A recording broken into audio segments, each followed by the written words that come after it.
যারা সত্যিকারের মুক্তিযোদ্ধা তারা তাদের সন্তানকে কখনো অন্যের উপর নির্ভরশীল হওয়া শেখাবে না, কারণ তার শরীরে চলছে মুক্তিযোদ্ধার রক্ত। আসসালামু আলাইকুম ওয়া রাহমাতুল্লাহ। আমি আজকে যে আলোচনাটা করব আপনাদের সামনে, সেটা হচ্ছে স্বার্থবিহীন কিছু কাজ করা আর হচ্ছে বিনা স্বার্থে কিছু করা। আপনি মহৎ কোনো কাজ করলেন, এটাতে আপনার কোনো স্বার্থের কোনো প্রয়োজন নেই, এই হিসেবে আপনি মহৎ কাজটা করলেন। আর যদি আপনি পেটের দায়ে করে থাকেন, সেই প্রাপ্যটা যদি আপনাকে না দেওয়া হয়, আপনি সেটার বিরুদ্ধে যে কোনো পদক্ষেপ নিতে পারেন, এটা আপনার বৈধ আছে।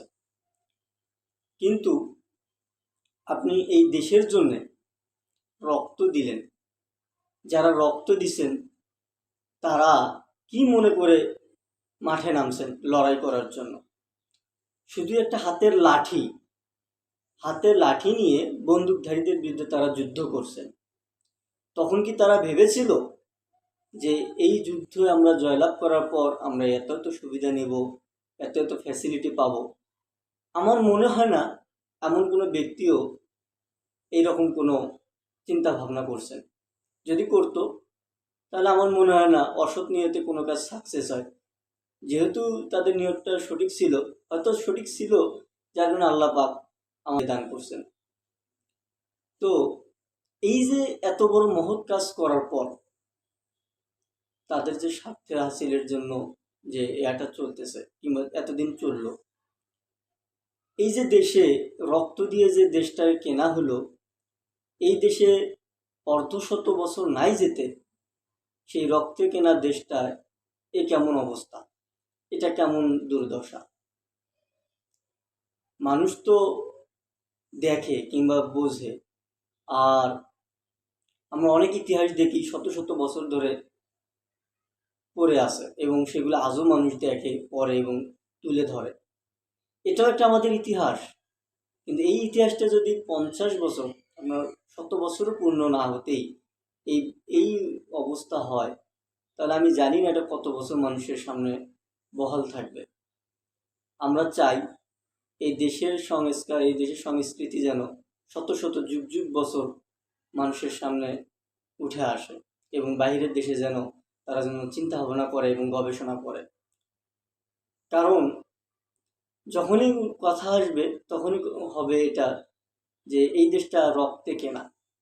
আর আজ আমরা যেটা দেখতেছি, এই রক্তে কেনা দেশটাতেই দুর্নীতি এবং যত ধরনের অপকর্ম এখানেই চলতেছে।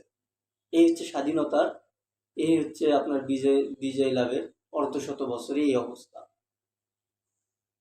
আর যারা মুক্তিযোদ্ধা, আমি বলতে পারবো না তাদের চিন্তা ধারণা কি এবং তাদের সন্তানদের চিন্তা ধারণা কি।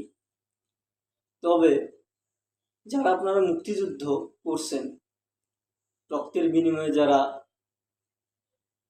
বিজয় এনে দিয়েছেন আমাদেরকে, আমাদের এই তরুণ সমাজকে, আমরা যারা আজ এত সুন্দরভাবে এই দেশে বসবাস করতে পারতেছি, তো তাদের পক্ষ থেকে আপনাদেরকে আন্তরিক মোবারকবাদ। যদিও বা এটা আপনারা অনেকবারই শুনছেন, সবসময় শুনে থাকেন। তবে যদি ওটাই হয়ে থাকে যে আপনারা স্বার্থবিহীন যুদ্ধে অংশগ্রহণ করছেন, বিনা স্বার্থে রক্ত দিছেন, পরিশ্রম দিছেন, মেধা খাটিয়েছেন, আমার মনে হয় না এটার প্রতিদান আপনাদেরকে চাইতে হবে। এটার প্রতিদান আপনাদেরকে আল্লাহ দিবেন। আপনারা তো একটা ভালো কাজ করছেন, আপনার সন্তানের কেন দুর্নীতি করে জব নিতে হবে কিংবা কারো মাধ্যমে? আপনারা তো কারো মাধ্যমে থাকার লোক হওয়ার কথা না, আপনাদের সন্তানদেরকে তো কারো উপর নির্ভর করতে দেওয়ার কথা না। আপনারা মুক্তিযোদ্ধা, মানে আপনাদের একটা আলাদা রক্ত, আপনাদের রক্তের